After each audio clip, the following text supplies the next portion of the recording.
So do you lie to yourself regularly? What's going on, guys? Dr. Sean here. I think all of us lie to ourselves regularly and we don't even think about it. Problem is, we are not helping ourselves with these lies. And what I'm talking about are lies about what we can do and what we cannot do. Many times, because we don't really know what our potential is, none of us really knows. And so we are constantly, very frequently saying, I am not the kind of person who's able to do that. I don't have what it takes to be able to do what I want to do. And I don't know, I don't have the resources. So we are lying to ourselves about those three things: who we are, what we have, and what we can do based on current resources. I heard a guy the other day, and he said, it takes money to make money, you know. And I started nodding my head, and then I thought, why am I nodding my head to that? I've never really examined that idea. I've heard that all my life probably, but I'm not sure if that's true or not. And so I started thinking about it. It occurred to me that a couple of months ago, I saw a young lady walking some dogs. I was walking my dog in the park. And we had some short chit chat, and she told me she was walking some dogs for money, that she had moved here from Alabama, and she was very new to the area, and she was starting a new dog walking business. She seemed like a nice young lady, approachable.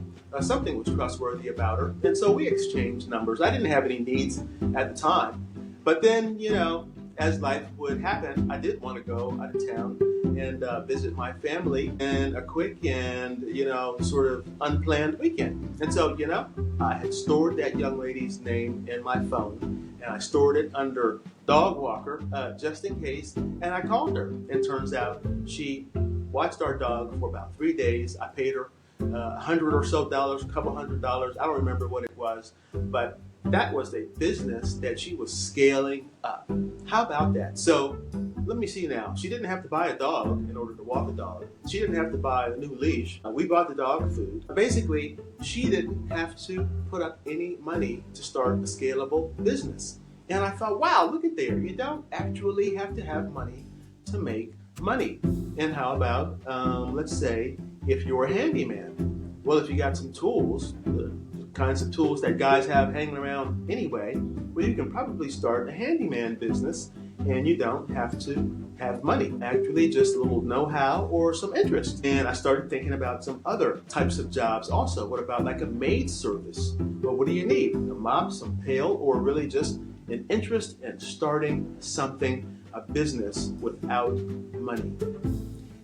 Back when I was in college, I had learned how to cut my hair. I probably learned when I was like 13 or 14 years old. So I had a pair of clippers, and I kept those clippers. And guys used to come to my dorm room, and I would cut their hair because I had clippers and I was cutting my own hair, which is actually more difficult. And I used to cut their hair for free because we were just talking trash in the room.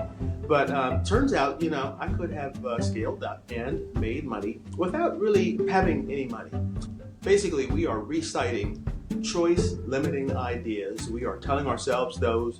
We are listening to those when we say them. We are saying them to each other, and we are sharing ways that we cannot win with each other.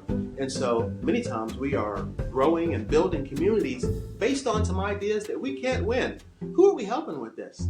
Let's stop lying to ourselves. Let's stop telling ourselves what we don't have, who we are not, and what we cannot do, so that we can keep winning together. Take care, guys.